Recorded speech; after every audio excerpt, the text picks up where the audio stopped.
이를 한 달간 저희들이 함께 나누고 있는 주제는 비전에 대한 이야기를 나눠보고 있습니다. 우리가 지난주에 비전에 대한 이야기를 제가 말씀을 드리면서 우리가 요셉 이러면 착각하고 오해하는 비전에 대한 생각들을 함께 나눴습니다. 우리가 요셉, 꿈, 비전, 그럼 사람들이 뭘 생각해요? 총리가 되었다, 성공한다, 승리한다, 부자 된다, 이런 이야기를 하나님 우리가 갖기 원하는 꿈과 비전으로 착각한다라고 말씀을 드렸습니다. 하나님은 요셉이 비전이 총리가 되는 게 아니었고요.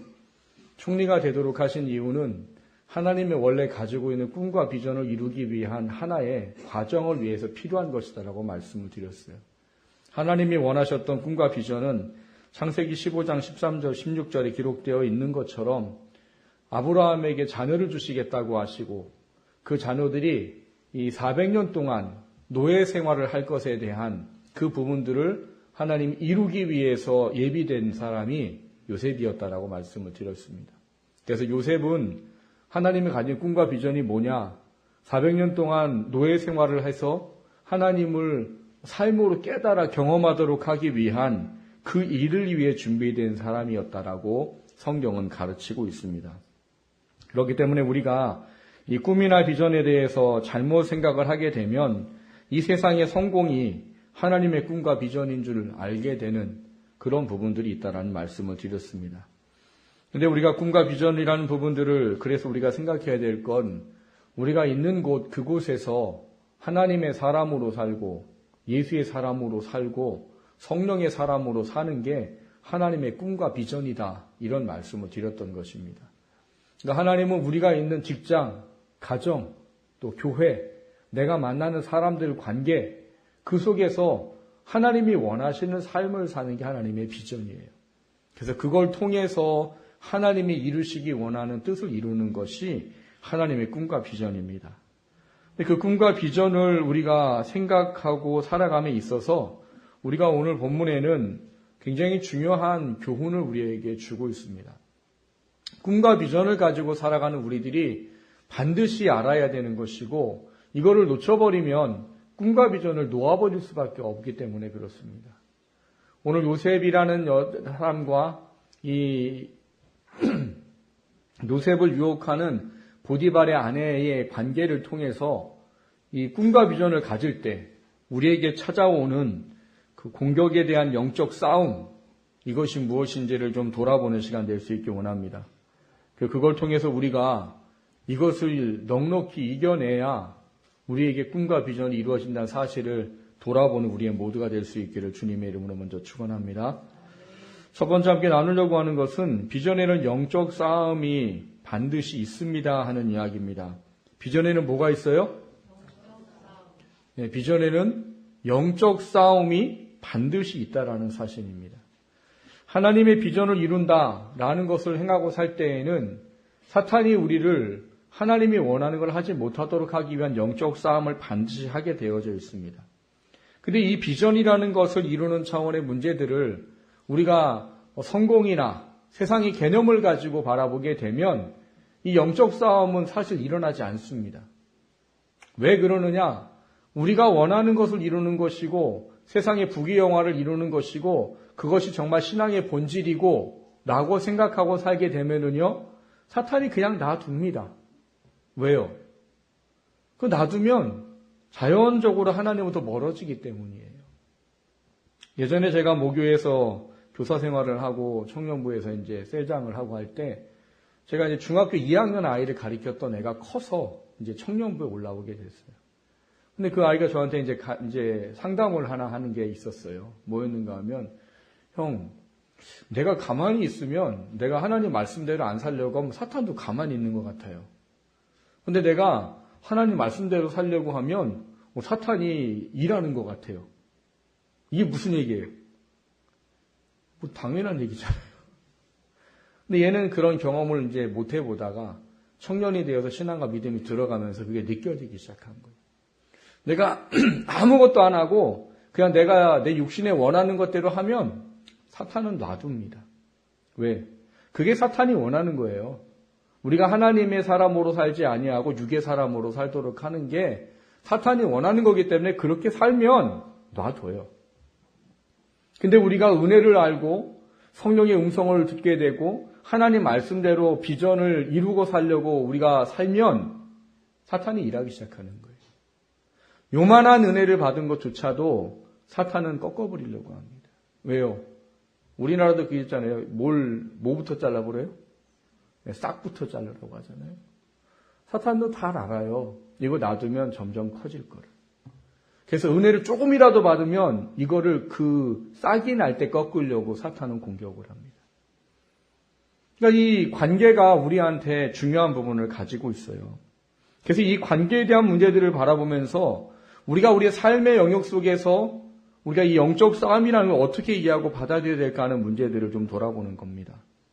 우리가 이 삶의 비전을 가지고 산다라고 말할 때 성경이 우리에게 제시하고 있는 말씀이 하나 있습니다. 마태복음 5장 16절에 보면 이같이 너희 빛이 사람 앞에 비치게 하여 그들로 너희의 착한 행실을 보고 하늘에 계신 너희 아버지께 영광을 돌리게 하라. 산상설교에 있는 말씀이지요. 우리가 하나님의 영광을 위해서 부름받은 사람들인데 우리가 그 영광을 돌리는 방법을 제시하셨어요. 그게 뭐냐? 빛을 사람에게 비춰라. 근데 그 빛을 비춘다는 게 뭐냐 하면 착한 행실이다라고 말합니다. 왜 하나님은 착한 행실을 빛이라고 말씀하시고 그것이 우리 삶 가운데 있을 때 하나님의 영광이 나타나고 하나님께 영광이 돌려지도록 그렇게 말씀을 하셨을까요? 여러분, 기독교는 착한 일을 하는 종교입니까? 어떠세요? 기독교는 착한 일을 하는 종교예요? 아니에요? 그럼 나쁜 일을 하는 종교예요? 여러분, 기독교가 말하는 착한 일은 세상에 말하는 착한 일을 포함하고 있지만 하나님의 선한 일을 말하는 것이지 세상의 착한 것을 동격으로 말하는 게 아닙니다. 근데 그럼에도 불구하고 세상 사람들은 우리한테 그런 거를 기대하고 있어요. 안 믿는 사람들이 우리가 언제 너희들한테 우리가 착한 일을 해주길 기대해? 그런 말 안 하지요. 본인들은 모르는데요. 본인들이 하는 일을 보면 그런 마음을 갖고 있다는 것을 증명합니다. 여러분, 종교적으로 지도자의 위치에 있는 사람들이 있죠. 기독교는 누가 위치에 있어요? 목사가 있죠. 천주교는요. 신부님이 계시고 불교에는 스님이 계시죠. 근데 여러분, 한번 잘 살펴보세요. 종교의 지도자들이 뭘 잘못해요? 똑같은 걸 잘못했다고 치세요. 그 밑으로 욕하고 댓글을 달리는 건 기독교밖에 없습니다. 천주교도 불교도 욕 조금 하지요. 근데 기독교에 비하면 세 발의 피해요. 스님이 했다 이렇게 해도 별로 그게 많이 안 당겨요. 천주교도 별로 안 당겨요. 근데 기독교는 댓글이 한 1000개쯤 달리는 것 같아요. 개독교라고부터 시작해서 그래 니들이 그러니까 내가 기독교가 싫지. 내 그럴 줄 알았다. 거봐 저러니까 기독교지. 이런 얘기들이 수없이 달려요. 하나님이란 존재를 아는 제가 볼 때는 정말 무서운 얘기도 써 있어요. 근데 왜 그럴까요? 왜? 참 신기한 건 세상 사람들이 기독교를 그렇게 욕하는 거는요. 우리가 그렇게 자기네들이 원하는 삶을 살기를 사실은 마음속에 그렇게 살 거다라고 생각하기 때문이에요. 그거는 영적인 싸움의 본질이고 핵심이기도 합니다. 하나님은 그래서 우리한테 이 착한 행실이라는 걸 통해서 우리 있는 직장이든 가정이든 교회든 사람의 관계이든 그 속에서 뭐가 일어나기를 원하는 거예요. 우리를 통해 하나님의 사랑이 그리스도의 사랑이 나타나기를 원하는 거예요. 그걸 위해서 뭐가 필요해요? 우리 안에 하나님이 원하는 착한 행실이 필요하다는 거예요. 그게 비전이에요. 많은 사람들은 비전과 꿈 얘기하면 막 승리하고 높아지고 크게 쓰임받고 이런 얘기만 자꾸 하지만 하나님의 비전은 지금 내가 있는 곳에서 하나님이 원하는 삶을 사는 거예요. 그게 비전이에요. 요셉도 그렇게 살았던 겁니다. 요셉은 하나님의 꿈과 비전을 받았지요. 그 꿈은 뭐였습니까? 지난주에 살펴봤듯이 형들의 단들이 절을 하고 해와 별과 11별들이 절을 하고, 그게 세상에 이해하기로는 뭐예요? 총리가 되는 거라는 것처럼 보이는 거예요. 그런데 총리가 되는 거는 본질도 아니거니와 하나님의 비전이 아니에요. 하나님의 비전은 그가 총리가 되어져서 하나님의 뜻을, 계획을 이루기 위해 이스라엘 애굽에 내려오도록 하는 일을 하는 게 그의 하나님 주신 꿈과 비전이에요. 그런데 이 꿈과 비전을 요셉은 너무나 잘 알고 있었습니다. 하나님이 나를 당신보다 앞서 보냈고 라고 지난주에 말씀을 드렸어요. 당신들 걱정하고 염려하지 마세요, 형들. 하나님이 나를 먼저 보내셨고 이 일을 하도록 보냈습니다. 근데 그 꿈과 비전을 알고 있는 요셉은요, 이 꿈과 비전을 이루도록 하는 것의 중요성을 알았다고 지난주에 말씀드렸어요. 손과 발이 착고에 상해도 말씀이 응할 때까지 말씀이 그를 단련했다라고 썼다고 그랬죠. 그러니까 요셉은 하나님의 꿈과 비전을 알기 때문에 하나님 말씀 앞에 자기의 삶을 늘 바로 세워가고자 무지하게 애를 쓰고 노력한 겁니다. 근데 그렇게 애쓰고 노력하면 좋아져야 되는데 뭐가 와요? 영적인 싸움이 온다는 말이에요. 그게 오늘 우리가 읽은 본문입니다. 여러분, 우리 교회가 상반기, 하반기 매년 성경 일독을 하고 있기 때문에 누군지 다 처음에 시작해 보려고 해요. 그렇기 때문에 창세기는 다 대부분 1년에 2번씩은 읽는 것 같아요. 그렇죠? 항상 어디서 멈춰요? 레위기. 제가 레위기 맥성경 하러 오라고 하잖아요. 그러니까 제발 좀 오시라고요. 제발 좀. 어렵다고 이거 못 넘어가요. 그러지 말고. 근데 창세기를 여러분 이 39장 오늘 본문을 분명히 1년에 2번씩은 읽었을 거예요. 근데 이 말씀을 읽으면서 사탄이 얼마나 철저하게 우리를 영적으로 공격하고 우리의 비전을 꺾기 위해서, 우리가 비전을 버리기 위해서 얼마나 무진장 노력하고 있다는 게 느껴지셨습니까? 이게 느껴졌어야 이 성경을 제대로 본 거였어요. 여러분이 오늘 이거를 좀 읽으려면 드라마들 좋아하시죠? 뭘 또 아닌 것처럼 또 치면 뚝대고 다 드라마 좋아하시잖아요. 예. 그 드라마 중에서도 촉을 좀 발동하셔야 되는데 어떤 촉을 발동하느냐? 아침 드라마 촉을 발동하셔야 돼요. 아침 드라마는 다른 드라마보다 더 좀 그런 것 같더라고요. 저는 TV가 없어서 안 보지만 드라마의 촉을 발동하시고 제가 하는 얘기를 잘 들어보세요. 요셉이 보디발의 집에 왔어요. 근데 오늘 본문 6절에 보면 용모가 빼어나고 하나님이 함께 하셔가지고 지혜도 있어가지고 이 보디발이라는 주인이 모든 거를 다 맡겼대요. 근데 이 용모가 빼어나잖아요. 요즘에 사람 말하면 어떤 사람이라고 그래요? 훈남? 이렇게 얘기하는 거죠. 훈남. 그랬더니 아까 아침에 어떤 그 초등학교 아이가 또 이상한 얘기 하더라고요. 제가 모르는 단어를 가지고 또 얘기를 하더라고요. 하여튼 훈남이에요. 잘생겼어요. 똑똑해요. 성실해요. 일 잘해요. 그랬더니만 문제가 생긴 거지요. 무슨 문제가 생겼어요? 여주인이 요셉에게 홀딱 반했어요. 제가 7절에 보면 뭐라고 써 있어요? 뭐 했다고요? 눈짓을 했다잖아요. 뭐 하자고? 동침하자고. 여주인이에요. 여주인이 종한테 동침하자. 이게 쉬운 얘기일까요? 쉽지 않을 거예요. 근데 10절을 가보니까 더한 일이 벌어졌습니다. 어떻게 돼 있대요?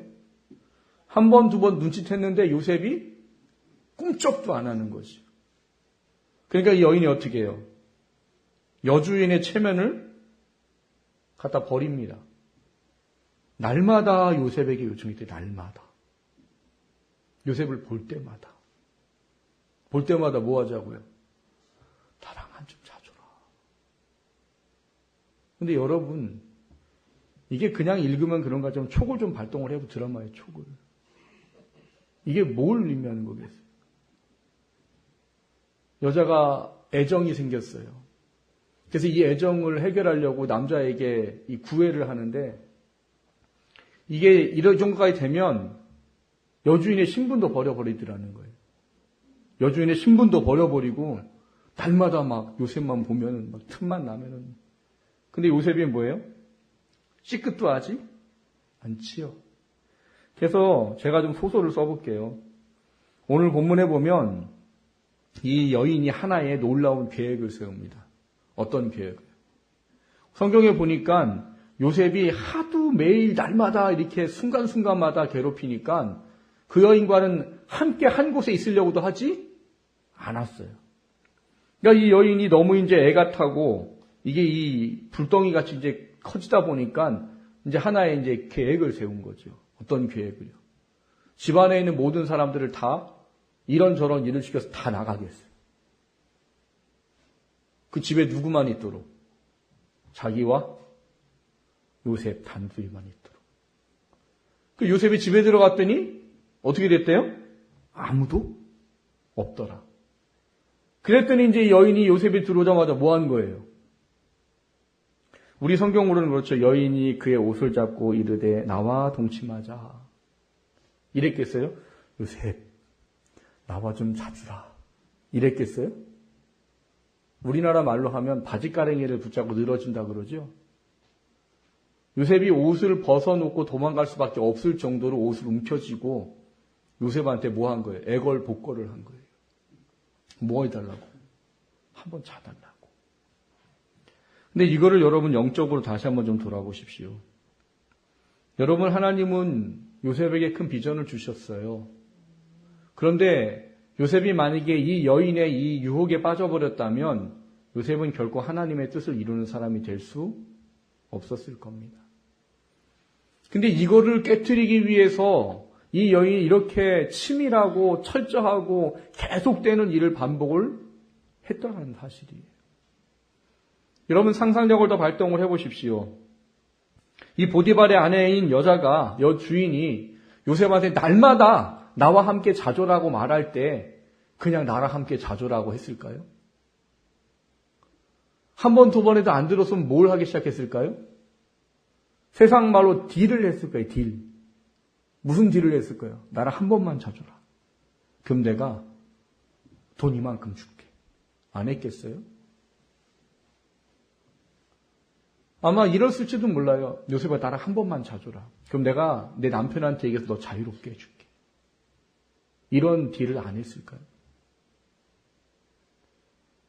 이게 사탄이 하나님의 비전을 갖고 살고자 하는 사람에게 행하는 일입니다. 여러분, 요셉이 이것이 무엇인지를 알았다라고 성경은 써 있어요. 요셉이 처음에 여주인이 자기한테 왔을 때 뭐라고 했다고 그랬어요? 내가 어찌 이 악을 하나님 앞에서 행하겠습니까? 라고 이야기를 했다라는 사실인 거예요. 그러니까 요셉은 이 일이 자기가 자유하게 되어져서 아버지한테 돌아갈 수 있는 기회가 될지도 몰라요. 날마다 여주인이 자기의 신분을 다 내팽개쳐버리고 모든 것들을 버려버리고 체면이고 모든 거 다 버려버리고 자기를 날마다 구애하는 그런 상황이란 말이에요. 요셉이 생각만 잘못 하나만 먹었어도 그냥 자유롭게 해서 나갈 수 있는 기회가 될 수도 있는 일이란 말인 거지요. 근데 요셉은 그걸 안 했어요. 왜요?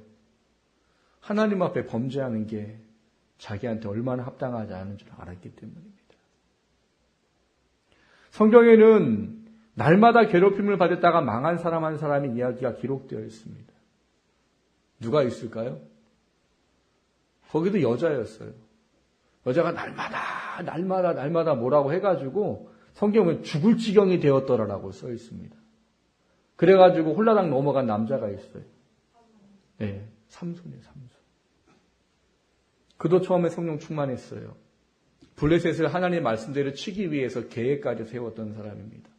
근데 어느 순간 이 사람은 욕종의 눈을 빼앗겨 버렸지요. 그래서 들릴라라는 블레셋 여인을 사랑하게 됐고요. 근데 이 여인은 돈 버는 게 목적인 사람이기 때문에 이 삼손의 비밀을 캐내달라는 은 1000개에 대한 이 요구를 받았을 때 그거를 하려고 마음먹었습니다. 날마다 뭐 했대요? 날마다 당신의 힘의 근원이 뭡니까를 물은 거지. 그러니까 요새 근데 맨날 이 삼손이 어떻게 한 거예요? 거짓말을 하고 거짓말을 했었던 거죠. 그러니까 이 여자가 어떻게 해요, 이제? 급기야는 감정을 자극하는 거죠. 당신은 날 사랑하지 않는 거지요. 이런 거 안 했겠어요? 이걸 날마다 했대요. 남자가 제일 약한 게 뭐래요? 여자의 눈물이랍니다. 뭐 믿거나 말거나. 그러니까 이 삼손이 죽을 지경이 되었더라라고 성경에 써 있어요. 그 삼손이 뭐예요? 자기의 비밀을 털어놓지. 그 결과가 어떻게 됩니까? 머리 잘리고 두 눈 뽑히고 더 하나님의 사역을 할 수 있었던 자리로부터 내려앉을 수밖에 없었던 거지요. 여러분, 사탄은 하나님의 꿈과 비전을 가진 우리들이 이 꿈과 비전을 이루지 못하도록 하기 위해서 엄청나게 많은 철저하고 또 치졸하고 그리고 굉장히 사악하게 우리를 공격한다는 사실을 아셔야 돼요. 여러분 잘 들으십시오. 요셉이 총리가 되는 게 꿈이 아니에요. 그걸 통해서 하나님의 뜻을 이루는 게 꿈입니다. 그래서 하나님이 그를 총리로 세우신 것이 총리가 비전이 아닌 것과 마찬가지로 사탄이 우리를 공격하는 목적도 우리를 괴롭히고 힘들게 하고 우리를 어렵게 하는 게 본질이 아니고 목적이 아니에요. 근데 사람들은 자기를 괴롭히는 게 본질이고 목적인 줄 알아요. 사탄이 나를 괴롭히고 힘들고 어렵게 하는 게 본질인 줄 알아요. 아닙니다. 사탄이 원하는 건 이 힘들고 어렵고 괴롭히는 이 철저하고 치졸하고 엄청나게 사악한 것을 가지고 하나님의 비전을 놓도록 하는 게 사탄의 목적이에요. 하나님의 사람으로 살지 못하도록 하는 게 사탄의 목적이지 우리를 괴롭히는 것 자체가 사탄의 목적이 아니에요. 근데 사람들이 착각하는 거죠. 사탄은 나를 괴롭히는 거라. 맞지요. 괴롭히는 거죠. 근데 사탄의 본질은 그게 아니라고요. 물질을 뺏고 건강을 뺏고 문제를 생기고 힘들게 하고 사람 관계를 어렵게 해서 나를 고통스럽게 하는 게 목적이 아니고 그걸 통해 하나님의 사람이라는 비전을 놔버리게 하고 하나님의 사람으로 살지 못하게 하고 하나님의 뜻을 이루지 못하도록 하게 하는 게 사탄의 목적이에요. 근데 이거를 우리가 놓쳐버린다는 사실이에요. 그러니까 우리가 보이는 건 뭐예요? 사람만 보이는 거지. 요셉은 그 여자가 하는 모든 건 눈에 없었어요. 뭐만 보였어요? 하나님의 비전만 보였어요. 그렇기 때문에 그 하나님의 비전 앞에 그 모든 것을 이길 수 있는 힘을 가졌던 겁니다. 사탄은 우리가 하나님의 비전으로 내가 속한 곳에 살지 못하도록 하는 게 목적이에요. 그러기 위해서 수없이 많은 것을 우리에게 공격합니다. 그런데 사탄은 참 대단한 존재예요. 제가 사탄을 표현할 때 쓰는 말 중에 하나가 뭐예요? 맞춤형 서비스를 최고로 잘하는 게 사탄이에요. 사람마다 약한 게 다 다릅니다. 그리고 사탄은 사람의 가장 약한 걸 가지고 유혹을 하고 시험을 하고 공격을 하지 싸워서 비등비근하거나 싸워서 사람이 이길 건 공격을 하지 않아요. 요셉이라는 사람에게도 그랬던 것 같아요. 아마 모르긴 몰라도 분명히 그랬을 거예요. 나 너가 자유하게 해줄게. 약속 안 했겠어요? 그렇게 자기 이 신분과 체면을 내팽길 정도의 여자가 그런 딜을 안 했겠냐고. 요셉에게 그게 가장 약한 부분이었을지도 몰라요. 아버지한테 가고 싶다. 사랑받던 나였는데 내가 왜 여기 와 있는가? 근데 요셉은 그거보다 하나님이 더 먼저 보였다는 사실이에요. 여러분, 사탄은 우리를 정말 지속적이고 끝없이 괴롭힙니다. 그래서 베드로서에 보면 뭐라고 그래요? 우는 사자처럼 삼킬 자를 두루 찾아다닌다라고 되어 있어요. 우는 사자가 뭡니까? 배고픈 사자예요. 사자는 배고프지 않으면 안 운답니다. 그리고 배가 채워지기 전까지는 짐승이기 때문에 쉬지 않는다는 거예요. 우리처럼 아유 오늘 뭐 안 잡혔으니까 뭐 좀 굶지 뭐 다이어트라도 하지 뭐. 걔는 짐승이기 때문에 이성이 없어서 그게 안 돼요. 본능을 거스를 수 없는 게 짐승이에요. 근데 그거를 사탄에게 비유한 이유가 뭐겠어요? 사탄은 절대 영적으로 배부르지 않습니다. 하나님의 사람을 넘어뜨리는 게 본질인 존재예요. 그래서 우리를 넘어뜨리기 위해서는 별의별 방법을 다 써요. 사탄이 제일 잘 쓰는 게 뭔 줄 아세요? 가장 가까운 사람이에요. 가장 사랑한다는 사람이에요. 나한테 힘이 된다는 존재. 근데 그런 거를 사탄은 쓴단 말이에요. 어느 정도로요? 요셉에게 보디발의 아내가 하듯이 한단 말입니다. 근데 그 존재를 우리가 몰라버리면 알아도 지는데 존재를 모르면 당연히 집니다.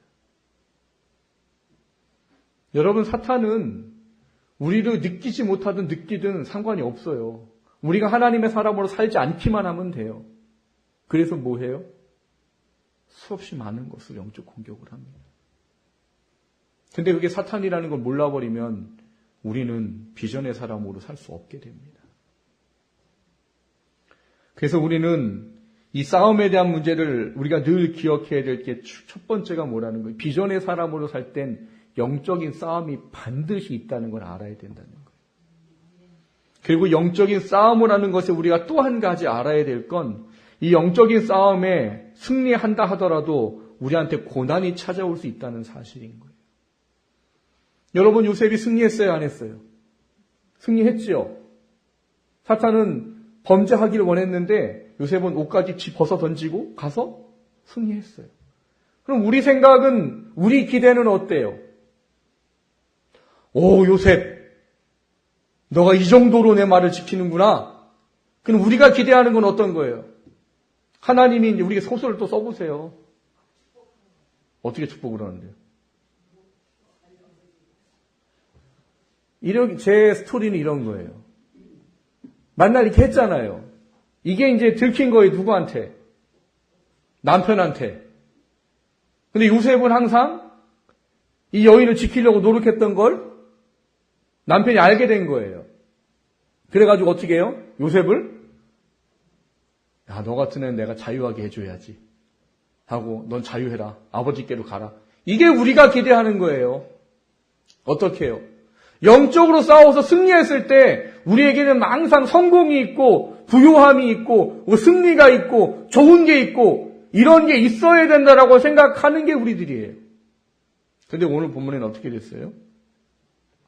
영적으로 승리했습니다, 요셉이. 근데 어디 갔대요? 감옥 갔습니다. 아니, 이 정도로 고난을 이겨내고 참았으면 하나님께서 성공하게 해주셔야지. 자유하게 해주셔야지. 억울하게 감옥에 가버려요. 여러분, 우리가 하나님 앞에 비전을 갖고 살다고 할 때 우리가 기억해야 될 건 뭐냐? 우리가 아무리 영적으로 싸워서 승리하고 이겨도 사탄은 끝없이 우리를 공격한다는 사실이에요. 우리가 이거 성공했으니까 이제 우리에게 좋은 날만 있겠지라고 할 때 사탄은 역으로 우리 뒤통수를 친다는 거예요. 더 어려워질 수도 있다는 거예요. 근데 하나님이 이거를 왜 우리에게 보여주십니까? 요셉 같으라는 거예요. 여러분, 요셉은 애매히 고난받아가지고 감옥에 갔습니다. 근데 그 감옥에 가서도 요셉은 절대 하나님께 원망하지 않았고요. 하나님의 꿈과 비전을 붙잡는 것에 더 강한 힘을 가졌던 게 요셉이에요. 하나님은 꿈을 가진 우리들이 그렇게 살기를 원하시는 거예요. 자꾸 우리는 내가 원하는 것이 이루어져야지만 옳다라고 바르다라고 자꾸 생각하고 소망하지만 진짜는 그게 아니더라는 거예요.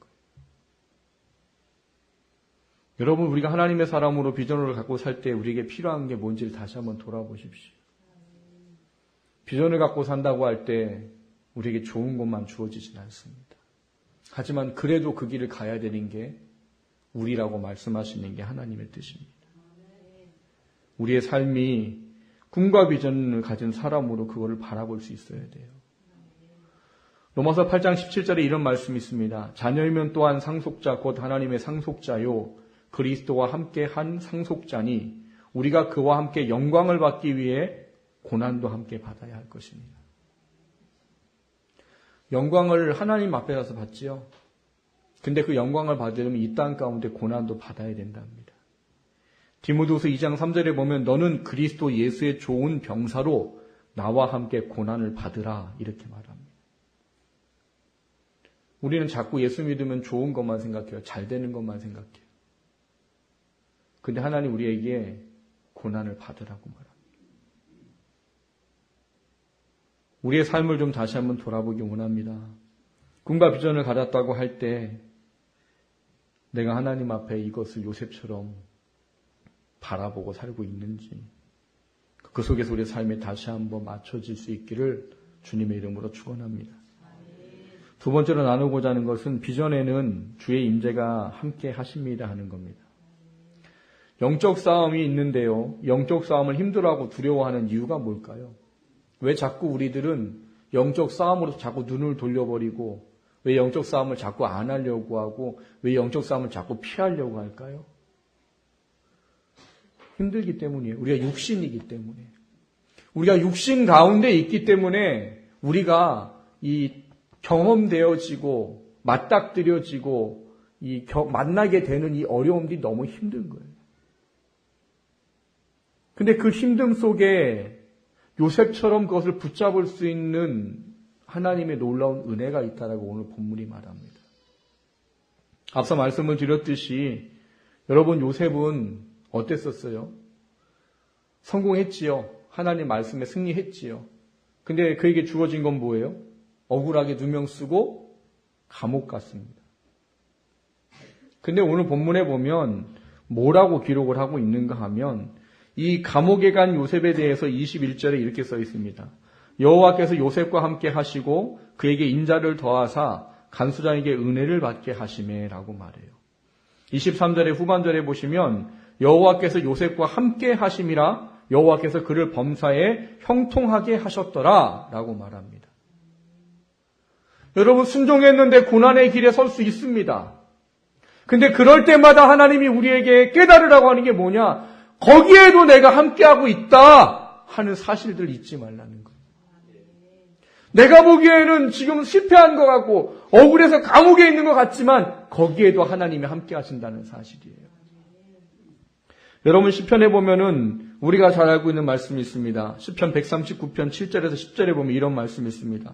내가 주의 영을 떠나 어디로 가며 주의 앞에서 어디로 피하리이까? 내가 하늘에 올라갈지라도 거기 계시며 수월에 내 자리를 펼지라도 거기 계시니이다. 내가 새벽 날개를 치며 바다 끝에 가서 거주할지라도 거기서도 주의 손이 나를 인도하시며 주의 오른손이 나를 붙드시리이다. 이 시편을 쓴 시편의 기자는 지금 상황이 너무나 힘들고 어려워요. 죽을 것 같은 상황이에요. 그래서 이 사람이 있는 곳마다 가는 곳마다 힘들고 어려운 거예요. 그런데 이 사람은 그 가운데 이 노래를 부를 만한 믿음을 가졌다라는 거예요. 그 믿음이 뭐래요? 내가 어디 가든지 하나님 거기 계신 거 내가 압니다예요. 바다 끝에 가도 거기 계시고 수월에 가도 거기 계시고 내가 하늘에 가도 거기 계시고 내가 있는 그곳에는 하나님이 함께 하시고 거기서 오른손이 나를 붙들어 주신다는 걸 내가 압니다. 하나님. 이게 고난 가운데 이길 수 있는 하나님의 사람의 힘이에요. 오늘 요셉에게 주어진 게 그런 겁니다. 고난 가운데 처했어요. 어려움 가운데 처했어요. 근데 요셉은 그 안에서도 하나님을 찾았던 거죠. 거기에 하나님이 계시다는 것을 알았다는 사실이에요. 그렇지 않았다면 하나님이 그에게 오늘 본문에 기록된 것처럼 인자를 더하거나 은혜를 받게 하는 일은 없었을 겁니다. 감옥에 가도 요셉은 비전의 사람으로 살았던 거죠. 그때 하나님은 그에게 인자를 베풀고 은혜를 입게 했어요. 예전에 제가 이 창세기를 설교하면서 이걸 한 묵상을 많이 해봤었어요. 감옥에 간 건데 억울하게 간 거잖아요. 그럼 감옥에 억울하게 갔는데 감옥에서 인자를 입고 은혜를 입는다는 건 뭘까? 이런 거죠. 뭐 감옥에 가서 인자를 입고 은혜를 입으면 뭐가 있겠어요? 뭐 빵 한 조각 더 먹는 거 아닐까요? 뭐 이런 생각이 들 수도 있습니다. 근데 그런 게 아닌 것 같아요. 왜냐하면 22절을 보면 간수장이 옥중 죄수를 다 요셉의 손에 맡기고 재반 사함을 요셉이 처리하고 손에 맡긴 것은 무엇인지 살펴보지 않았더라 이렇게 써 있어요. 도대체 무슨 은혜가 무슨 인자함이 있었길래 이 죄수인 사람한테 감옥을 맡겨요? 여러분 간수장이 죄수한테 감옥을 맡길 일이 있겠어요 없었겠어요? 있을 리가 없어요. 그럼 도대체 무슨 은혜가 임했길래 하나님이 요셉에게 어떤 인자하심을 더했길래 이렇게 모든 걸 맡겼을까 하는 거죠. 여러분, 감옥은 어떤 사람이 갑니까? 죄 지은 사람이 가지요. 근데 그 사람들이 둘로 나뉘어진대요. 어떻게 나눠지느냐? 한쪽은 자기가 나쁜 거를 아는 사람들인 거예요. 내가 여기 올만한 거를 했다라는 걸 아는 사람들이. 거기 있는 그 사람들은 거기서도 뭘 안 해요? 뉘우치지 않고요. 자기 악한 습성을 그대로 다 갖고 삽니다. 그래서 서열정하는 일을 하고 날마다 싸우고 다투는 거지. 또 반대는 어떤 사람이 있느냐? 억울하다고만 여기는 사람이 있는 거예요. 난 여기 올 일이 없는데. 난 죄 지은 게 없는데. 나는 왜 감옥에 왔을까? 이런 사람은 매사가 어떻겠어요? 불평과 원망과 늘 날카로운 신경을 가지고 다툼이 잦겠지요. 그러니까 간수들이 늘 생각하는 건 뭐겠어요? 이것들이 안 싸웠으면 좋겠고, 이것들이 사고 안 쳤으면 좋겠고, 이것들이 좀 개과천선에 나갔으면 좋겠고. 근데 그게 아닌 거지. 근데 어느 날 요셉이 들어온 거예요. 근데 신기한 요셉이 들어온 그 감옥에 그날부터 뭐가 온 거예요? 평안이 오는 거죠. 다툼이 없어지기 시작하는 거예요. 사람들이 요셉을 이상하게 존귀히 여겨주는 거예요. 그거밖에는 이 본문을 가지고 상상할 수 있는 이야기가 없어요. 그러니까 간수장이 뭐 한 거예요? 요셉에게 모든 것을 다 맡겨버렸다는 거예요. 왜? 그도 죄인이지만 그가 있으니까 너무 편한 거예요. 싸움이 없어지고 다툼이 없어지고 사람들이 이상하게 선해지고 그게 하나님이 요셉을 통해서 내린 인자하심과 은혜인 겁니다. 여러분, 이게 무엇을 가르치는 걸까요, 우리에게? 여러분, 하나님의 사람이 비전을 버리지 않겠다고 그것에 싸워서 승리했는데 또 다른 고난이 찾아온다 하더라도 하나님 거기 함께 하시다는 걸 믿으시라는 거예요. 그리고 그 속에서 하나님께서 반드시 다시 세우실 일을 하신다는 사실을 믿으라는 것. 그것이 우리로 하여금 느껴지고 보여지는 것을 이기고 하나님의 비전의 삶을 살아갈 수 있는 힘과 능력이 될 수밖에 없다는 사실이에요. 비전의 사람으로 산다는 건 너무 힘들고 어렵습니다. 그런데 사탄이 이거를 넘어뜨리려고 무지하게 애쓰고 노력하는 거지요. 그런데 그것에 대해서 하나님 우리에게 어느 곳에 또 하나님 계시다는 사실과 함께 깨달아야 될 또 한 가지를 제시합니다. 베드로전서 4장 12절을 보시면 사랑하는 자들아 너희를 연단하려고 오는 불시험을 이상한 일 당하는 것 같이 이상히 여기지 말아라. 요한일서 3장 13절을 보시면 형제들아 세상이 너희를 미워하여도 이상히 여기지 말아라. 제가 아까 설교서두에 그런 말씀 드렸죠. 왜 똑같은 종교 지도에 똑같은 죄를 지어도 왜 기독교에만 그렇게 욕이 쏟아져 나오고 왜 그렇게 되느냐? 성경이 그렇게 말했기 때문이에요. 그러니까 우리는 잘하든 못하든 욕을 먹을 수밖에 없는 사람들이에요. 근데 그거를 두려워하면 안 된다는 거예요. 그리스도인 우리들은 우리가 비전의 사람으로만 살면 돼요. 그러면서 우리에게 다가올 것이 이런 거다라는 걸 우리가 미리 알고 있으라는 거예요. 그것이 찾아왔을 때 왜 이래? 하나님 살아계신데 왜 이래? 나 하나님 말씀 순종했는데 왜 이래? 이러지 말라는 거예요. 그리고 뭘 품으라는 거예요? 거기에 하나님이 함께 하고 계시다는 걸 믿으라는 거예요. 그게 꿈과 비전을 이룰 수 있는 방법이에요. 사랑하는 성도 여러분, 하나님은 내가 있는 직장, 가정, 교회, 사람과의 만남, 그 속에서 우리를 통해서 하나님의 꿈과 비전을 이루기를 원하시는 분이십니다. 여러분 그것대로 살려고 하다 보면은요, 직장 가운데 상사들에게 애매히 고난 받을 수도 있어요. 근데 그걸 이상히 여기지 말라잖아요. 착각하면 안 됩니다. 여러분이 잘못하고 고난 받는 건 아니에요. 그거는 맞아야 되는 거, 욕 먹어야 되는 거예요. 그런 거 말고 내가 하나님의 사람으로 살고자 애쓰고 노력했는데 주어지는 고난과 핍박을 이야기하는 거예요. 근데 그때에도 비전을 놓지 마시라는 거예요. 그 나의 선한 삶을 통해서 그 사람들이 하나님을 알게 되기를 원한다는 거예요. 그 속에 하나님 분명히 함께 하십니다. 그리고 언젠간 하나님 우리를 인정받게 하십니다. 그게 목적은 아니지만 우리와 함께 하시는 하나님이 하나님 말씀대로 살겠다고 발버둥 치는데 그래 너 고상하고 살아라 그러지는 않으세요. 그렇기 때문에 우리가 분명히 품어야 될 건 비전을 놓지 않는 거예요. 앞서 말씀드렸듯이 사탄이 원하는 건 우리를 괴롭히고 고통스럽게 하는 게 아니에요. 그걸 통해 하나님의 사람으로 살지 못하도록 하는 게 본질이고 목적인 겁니다. 그거를 보실 수 있어야 됩니다. 그리고 그걸 이겨낼 수 있는 방법은 내가 순종했음에도 불구하고 고난이 와도 거기 하나님 함께 하고 계시다고 비전을 놓지 않는 거예요.